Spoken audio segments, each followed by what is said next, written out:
Now, one of the biggest problems that everyone has with their aquariums is still overfeeding.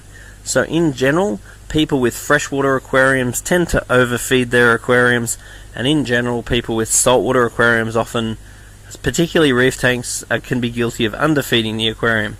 So therefore, there's two questions. What should you feed your fish, and how much should you feed your fish? In my opinion, my favourite food is New Life Spectrum, because it produces almost no organic waste. It's the best colour enhancer on the market, and the only food in the world set at the absorption rate of the fish. Very high quality food, very clean food.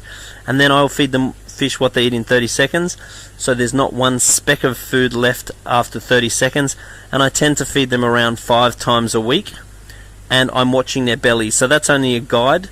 If I do find over a period of time my fish are getting skinny, then the first thing I'll do is feed them more often. I might need to feed them twice a day, for example. Let's say I've got fish like Anthias that aren't going to suffice having 5 feeds a week, so I might need to feed a small amount more often. And then on the other hand, my fish might be looking overweight, even though I might be feeding that amount, and then therefore I can actually reduce the amount. So it's really the fish that tell you, and it's the average fish. You never judge your tank by the fattest fish, and you never judge it by the skinniest fish. So once again, you just develop a guide, such as 30-second rule, and then monitor the fish. And remember, it takes about 3 weeks for the fish to show up any change. So if you slowly decrease the amount of food, your fish might get thinner over about a 3 to 4 week period.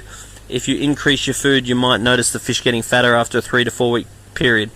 But once again, if you are a saltwater customer and your fish are thin, consider increasing the food. If you are a freshwater customer, you are probably overfeeding, so if your fish are fat, decrease the food.